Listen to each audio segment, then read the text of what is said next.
Hello and welcome to the Laughter Channel.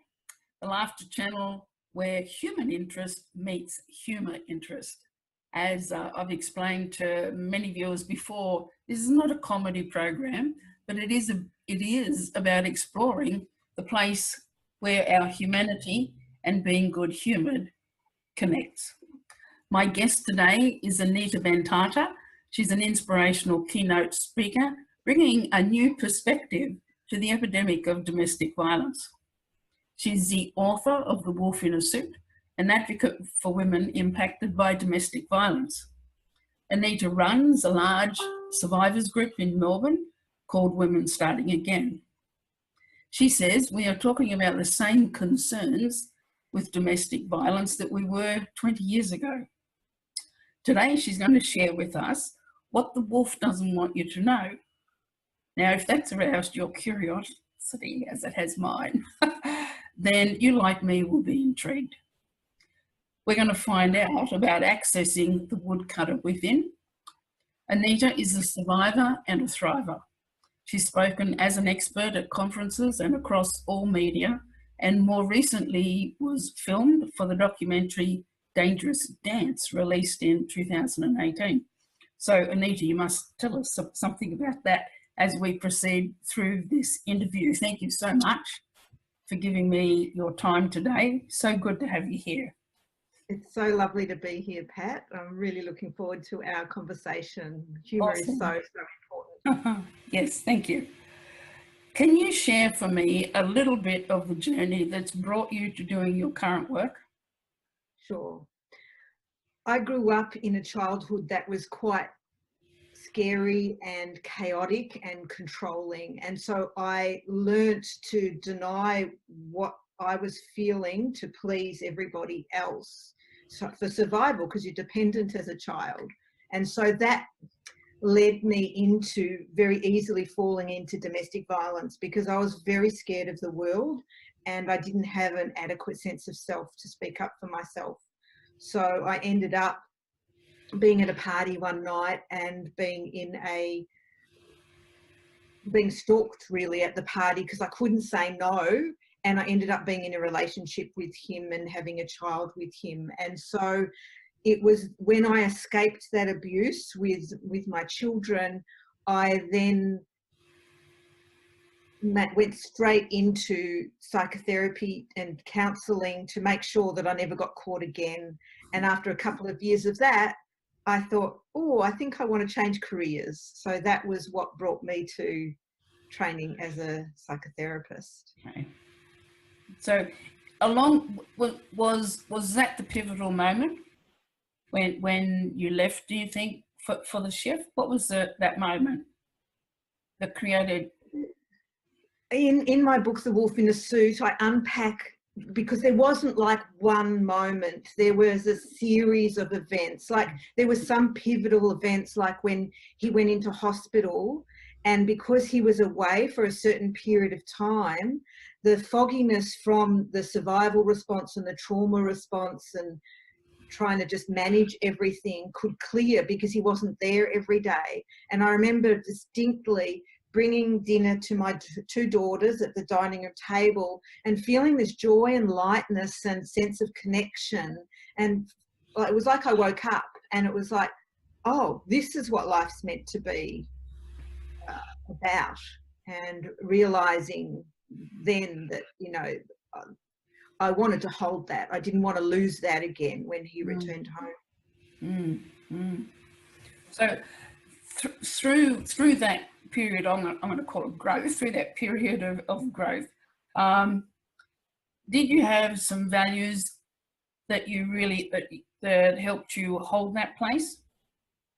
Absolutely. What came up for me was because of living in a childhood and in that relationship where there was so much fear and punishment and control, it shaped me to, and realised the consequences when we don't speak up.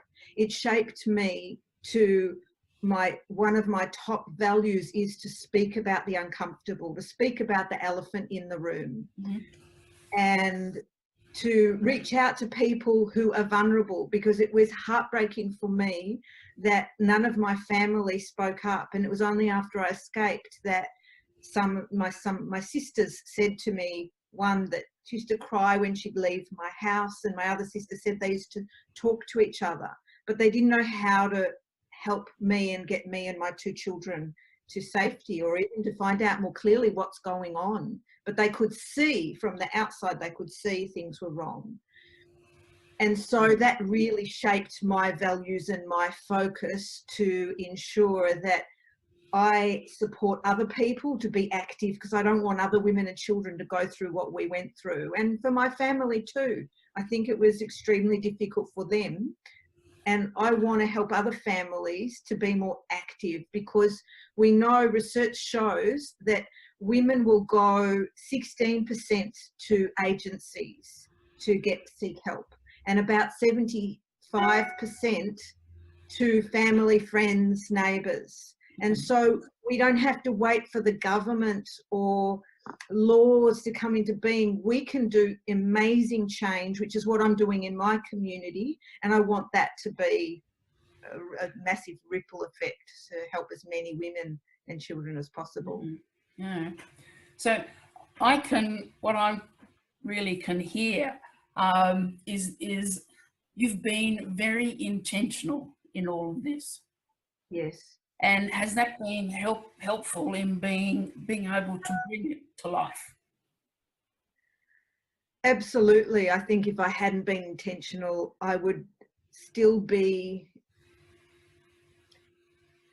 not pushing myself for my growth. You know, I would do literal things like I would put an elephant toy in my room so that every time I saw it, it would remind me to talk about the elephant in the room, because I had such a pattern to notice something but not speak about it and just forget that that's the next step, because that was just what my system was habituated.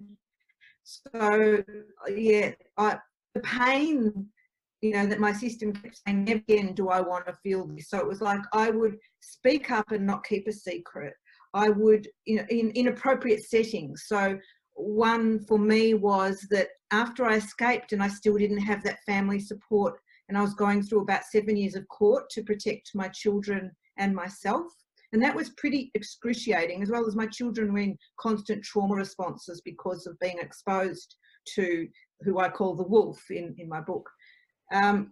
So that experience then led me to never again do I want to keep secrets. So what comforted me during that time was, even though I came from a Jewish background, I would pray to Jesus, because I'd seen pictures of this Jesus, a kind man with children and with animals, and, you know, you see at school, in primary school, you know, all those nice associations that go with Christianity. And so that here was something warm that I could attach to that could help me get through when I felt very alone and that I couldn't talk to anybody. And so one day I thought, well, I don't want to hide who I am to anybody anymore, because it doesn't serve me and it doesn't help closeness and intimacy. So I actually went to my father's, because I didn't want to hide the little picture that I had of Jesus that comforted me. And my father's very religious, and I went to his house because I wanted to let him know, because if he came to visit, I didn't want to hide who I am. He actually disowned me for that. But I don't regret it, because I want to be able to be me in the world, and if I don't speak up for me, no one else is going to. Thank goodness a year later, on one of the Jewish holidays, you reflect on what you've done over the year, and he realised his error, and he sent his apologies, and we did some repairing and have a great relationship now. But yeah, so those kinds of experiences really highlighted for me what I didn't want to keep repeating that had been in the relationship with the wolf. And it was up to me now to make it happen. Yeah. And I'm really grateful for the experience with the wolf now, because it got me to the lowest bottom that I could ever get to. And that was what woke me up from the sleepiness that I had from childhood, because that was so severe in a different way from childhood. I needed to wake up. I was in a constant state of dissociation, separation from my body, from my thoughts, from my feelings. And it was like I had to get to that bottom of a black hole to wake up and look after myself and speak out. Mm. And that personal experience now so must help when you're working with people. So you work mainly one-on-one, is that correct? Well, I've spent the last, over 20 years working mainly one-on-one, some couple work, but mainly one-on-one. I did train specifically to work with trauma and abuse because it took me a number of therapists to find someone.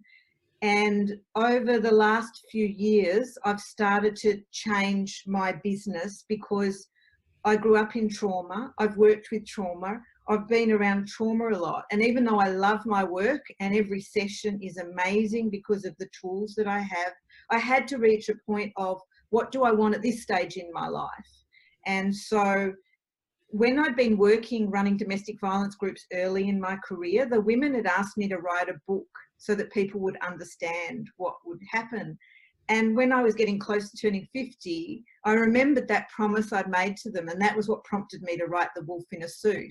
Yeah. And I thought, I'm just ticking this off the list because this is something that I need to do, and then I'm going to get on with doing my practice. But it opened up all of my pain about society and my family, and I thought I have to do something constructive with this. Like, I had worked a lot of it in my therapy process, but there was another layer that writing the book brought up for me. And so I started my Women Starting Again group. I started running talks and workshops and different programs for women and community and professionals to be able to make a change. And so that's my focus now. And I'm not taking on new one-on-one clients anymore. Okay. Unless they want a 2-session new direction session with me, which they get an amazing amount in that 2 sessions, because I do have a gift of being able to pick up very quickly what their system has been missing on multiple levels, yeah, and providing them with groundbreaking tools to help them and give them a map, a literal map on what needs to happen for them for moving on. So I do those new direction 2 sessions, but other than that, I do my talks, my workshops, and I'm launching a site for all women, Activating Self-Love, where it's all about every tool that I've used that's helped me recover. And I was a mess when I was a little girl. I would think something and I wouldn't speak it because it was like it was complete. I remember sitting in the library and, I'd been bullied so much and felt so scared in my home life and no one seeing me, that I would be sitting in the library and I remember tapping my head and watching dandruff fall. So it's like really odd behaviour. And I just didn't have the social warmth and caregiving that a child needs developmentally. And so I'm recording all the tools that I use with my individual clients that helped me recover. And that's all going on the membership site. So all women, no matter where they are in the world, no matter what their finances are, no matter how much anxiety or PTSD they have, they can access it easily and that no one's disadvantaged. So I'm really excited that that's launching soon. That's awesome. Please excuse me.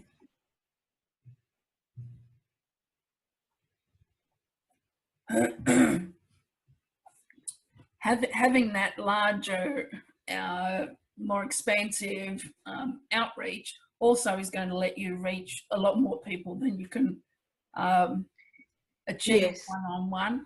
And do you find it, I know I do a lot of grief work, and for myself to be sustained, I need some of the other work that I do. I offer a range of programs. So it's not that the grief brings me down, because it's a beautiful process that I use, but yes, I need a balance Yes, and absolutely. I can imagine for yourself it would be the same. So how do you create that self-sustaining place for yourself? Well, historically, in working as a psychotherapist, when I was with my full client load, I left the community counselling agency and worked for myself so I could manage my self-care in a way that served me better. And so that way I could limit how many people I see in a day and not necessarily see people back to back. So I have time to take care of myself between sessions. I absolutely love nature, as you can see from behind me. So being in nature, moving and walking, and my children, my grandchildren, salsa dancing, you know, all those things that nourish me. I'm a very curious person. After I became safe to be me, I discovered that I had a lot of curiosity. So my curiosity is always taking me to explore and experience new experiences, which I find very enlivening. And that's really, really important to me. Mm-hmm. Now, in your book, you talk about the wolf. So I'd like to know a little bit about the wolf, a little bit more about the wolf. And you also talk about the woodcutter. So can you give us a little bit more of a view of what that's about?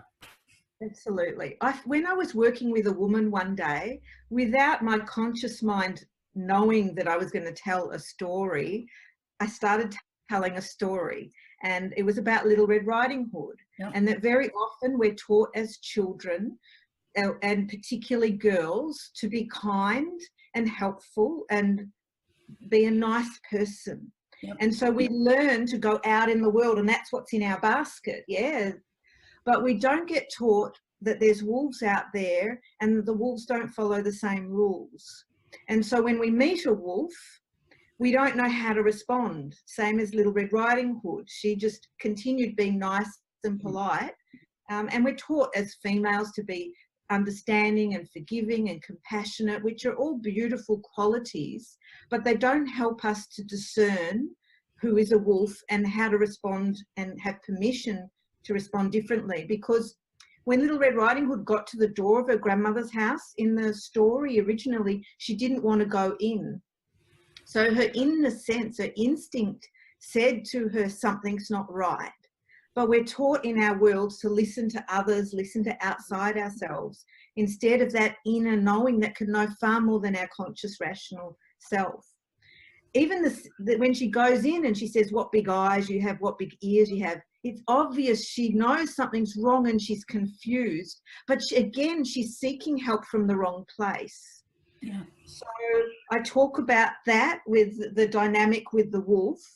And when I talk about the woodcutter, I found that the woodcutter in the story does three things that, whether we're a survivor or whether we're just someone in the world, we need to, I believe, for a healthy community and healthy relationships, do the three things that the woodcutter does. So the first thing the woodcutter does is he pays attention to the little. He doesn't go, oh, that's little, it's not important, I'll ignore it. He listens out for the noises in the forest in case it's a wolf coming by or a tree's going to fall down. He knows little things can be important. The second thing that the woodcutter does is when he hears the sound of the wolf snoring and it sounds odd, he makes it his business. He doesn't go, that's none of my business, even though I feel, hear, sense something's not right. He pays attention to his instinct and he's willing to take a risk and maybe be wrong, but he's willing to check it out. The third thing that he does is, in cutting the wolf open to get Little Red Riding Hood out, he is willing to make a mess to get to what is good and life-giving and important. So they're the three things that I think the woodcutter represents, the healthy masculine that is disowned from Little Red Riding Hood, because we're not taught as girls to own those masculine qualities, to be out in the world and be capable and affect others. She's not taught to affect others, but the woodcutter can. And so that's why she gets caught by the wolf, because it's not okay for her to affect others. Yeah. So I can see you nodding, and every time I tell this story, people can relate, particularly women. And, you know, I love using story and Yeah. my own and or stories like you're just explaining. And, you know, there would be so much, you know, I know women, I've experienced, you know, a number of years of violence, and in my younger years, with not the skill set that I have now to know how to manage. And, you know, I know now the longevity of sustainable change that can come through storytelling, right? Because they would never forget that.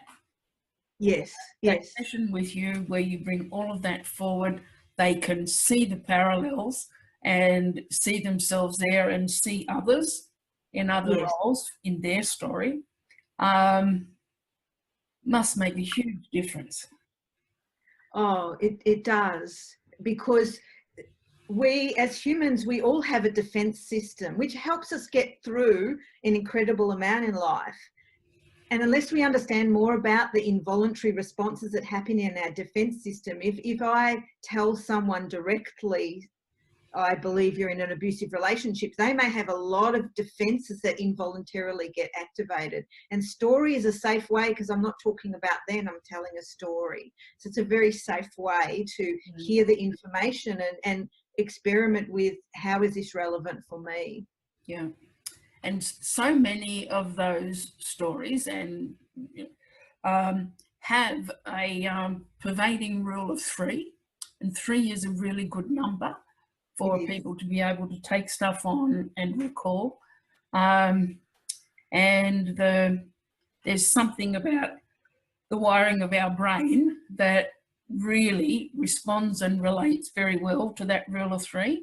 So, you know, being able to bring a story from childhood into adult life and have it make new meaning. Have you read Clarissa Pinkola East's Women Who Run with Wolves?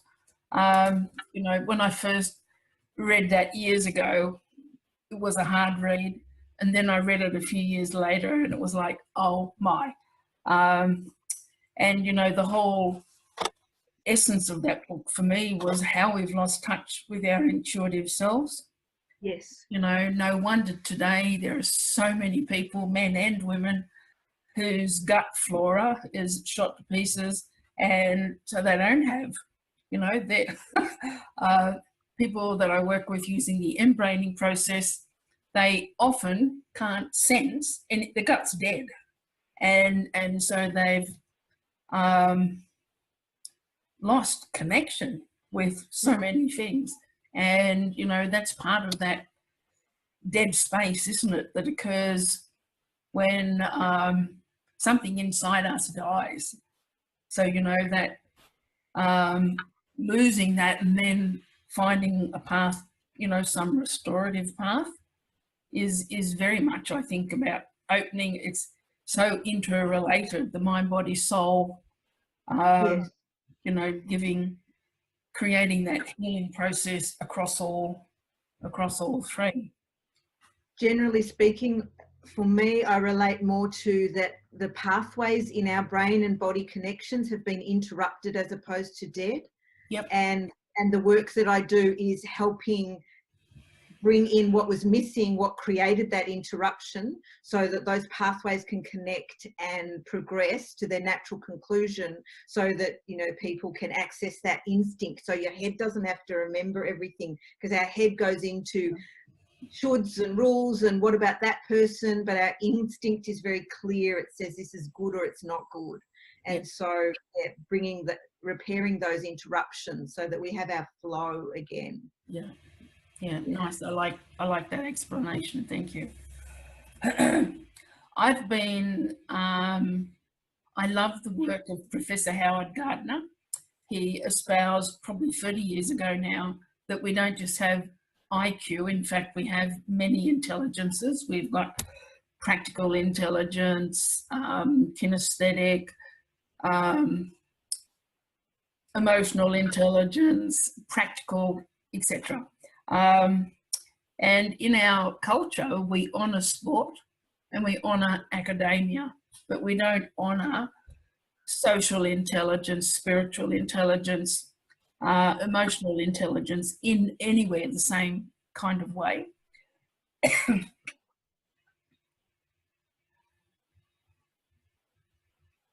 Excuse me. And, you know, I've been searching for a long time for, you know, is humour an intelligence? So I wondered, do you have any thoughts on that? Absolutely. I think it's a great question too. When I think about it, my first response is that humour can be an intelligence or a defence. So we can defend against, say, our grief by using humour a lot of the time. So that's what I call defensive humour, as opposed to full embodied humour.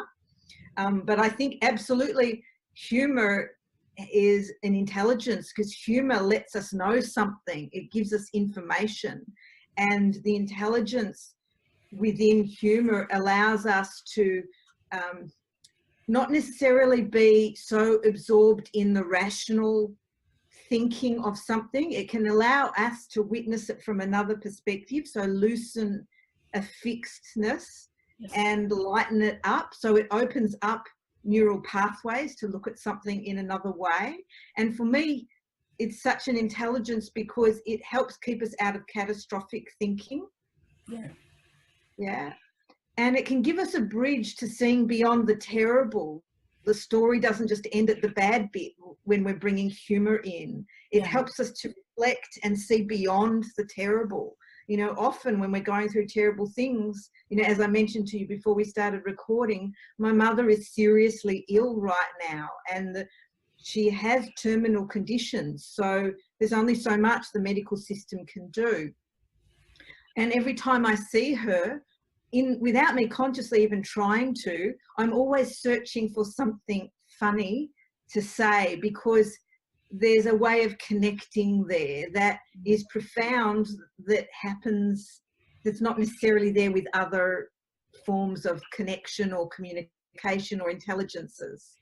So I think there's an intimacy that's born in humour, and we can't have humour without a high trust environment. You know, if you kind of just consider a workplace, for example, the repartee won't happen if people don't feel safe. Yes, I absolutely agree. Humour helps us to feel safe, and also we need safety to surrender into the humour. Yes. Yeah. I toured, I think I might have shared with you before the show, I toured with Patch Adams some years back, and on the bus one day he was sharing how his mother was a diabetic, and she had poor circulation in her limbs, which happens, can be a complication of diabetes, and she'd had one leg removed. And so he was there with her as she was coming out of the anaesthetic, and as her eyelids fluttered open, he's patting her hand, and he leaned in, he's got a very big booming voice, and he said, "Well, Ma, now you know what it's like to have one foot in the grave." Yes, exactly. So you kind of go, what? But I really get, only Patch could have said that to his mother. Yes. Right? To come from, and especially him being who he is. For another person where there's no relationship and no context, it would have been totally inappropriate. Yet they're in the midst of, you know, a fairly, well, you know, it's a fairly horrific piece of surgery, and you know, he's making preposterous fun of it. But only through relationship. Yes. You know, and you know, her deep knowing of who she created, because she fostered all the things that are an expression of Patch. She fostered. Yeah. She actively did that. When you talk to him, he shares that. So the you know, to know what we can create doesn't always have to be preposterous like that, but you know, a gentle good humor and use of language. And you know, I'm hearing already in our short association how you're being quite precise and deliberate in your language and your choice of words and the difference that it means. Like I had talked just a minute ago about something dies inside, and you know, your perception was quite different. It was about the connection was broken. So I love that. You know, that just gives us a totally different, it's a different viewpoint, and it becomes a different reality. Yes, yes. And I love that people can receive, like you can, a different perspective, because for me, I'm Libran as well, so I always want to share another way of looking at things. And I think it's so important. It's wonderful to connect and agree, but we grow through showing something different. And that's where our power is as humans, when we can connect and be with the difference and the different perspectives. And it's enlivening when we can hear another layer. Yes. Yeah. And you know, I don't know, your experience is probably the same, but you know, we're never done. Yes. There is always this work to be done for our own growth, and the different events they resurface, could be through a song or a memory, and so we revisit it again, not perhaps in the same way as, or the same depth as the outset, but there's still something there to be healed and cleared, to give us that ever different perspective. I remember one of the, you know, the Landmark program. Have you heard of? Yeah. One of the presenters in that program one time was doing a session with the audience, and she was trying to demonstrate how life events can alter our perception. So she's unwinding this story about, you know, a succession of losses and adversity, and so she puts her own glasses on, and then she borrows another pair of glasses from someone else in the audience, and then another pair, till she had about 4 pair on. And then she said to the audience, do you reckon my perspective on life has shifted somewhat, or is skewed? You know, I think was her word. And I've never forgotten that. Yeah, you know? that's great. You know, so being able to create a vision where sometimes people find it hard. Yeah, love you for that. The other thing I just wanted to add to what you were saying was that I just think is really, really important for some listeners to know is that what my experience has been is that there is so much that gets triggered that can be resolved, that will never get triggered again when you have the right tools, support and resources and safety to be with it. Because I hear people again and again saying, well, it can't change. And so I'm really want to keep putting that message out, that there is a massive amount that can change in the brain and the body when you work with the brain and the body in the way the brain and the body needs. Oh, sorry, I don't know why that's